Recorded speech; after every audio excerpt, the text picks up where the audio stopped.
उत्तराखंड के लोहाघाट में छिपा हुआ है एक अनमोल रत्न कोलीडेग झील। पेड़ों की छांव में बसी एक शांत झील अब बन चुकी है एक नए रोमांच का केंद्र। बोटिंग। लेकिन यह सिर्फ एक बोटिंग राइड नहीं है, यह एक एहसास है, एक जुड़ाव है प्रकृति से। कोलीडेग झील का पानी इतना शांत है कि उसमें पहाड़ और बादल दोनों झांकते हैं। जब नाव झील के मध्य पहुंचती है तो ऐसा लगता है मानो हम प्रकृति की गोद में बैठे हों। ना शहर का शोर, ना ट्रैफिक की आवाज, सिर्फ झील की सतह पर बहती हवा और हल्की हल्की लहरों की सिसकियां। यहाँ बोटिंग की शुरुआत हाल के वर्षों में हुई, जब स्थानीय प्रशासन और पर्यटन विभाग ने इस शांत झील को एक नए रूप में पर्यटन के लिए खोला। अब यहाँ लकड़ी की पारंपरिक नावें और रंगीन पैडल बोट्स पर्यटकों के लिए उपलब्ध हैं। स्थानीय नाविक जो कभी मछली पकड़ते थे, अब सैलानियों को झील की कहानी सुनाते हुए बोटिंग कराते हैं। वे बताते हैं कि कैसे पहले ये झील सिर्फ कुछ गांवों तक सीमित थी, लेकिन अब लोहाघाट और चंपावत के पर्यटन मानचित्र और कोलीडेग झील एक उभरता हुआ सितारा बन चुका है।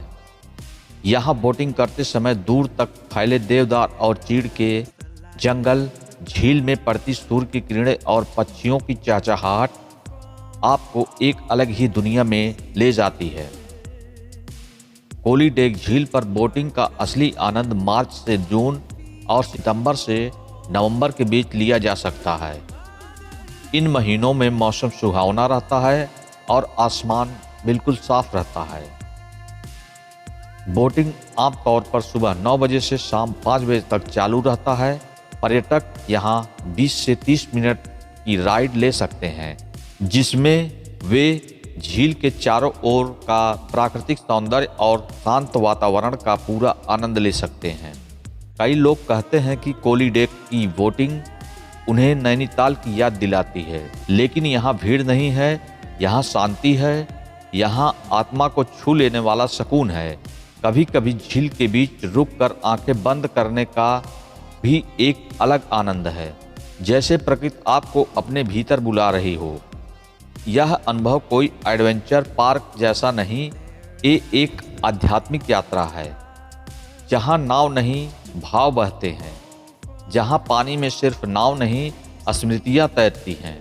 तो अगर आप अगली बार उत्तराखंड आएँ और लोहाघाट के आसपास हों तो कोलीडेग झील में बोटिंग का अनुभव मिस ना करें। यहाँ हर पल, हर दृश्य एक कविता है, जिसे जीना और महसूस करना ही असली यात्रा है। अगर आपको यह वीडियो पसंद आया हो तो लाइक, शेयर और सब्सक्राइब जरूर करें और कमेंट में बताइए क्या आप भी इस झील पर एक सुकून भरी नाव की सवारी करना चाहेंगे।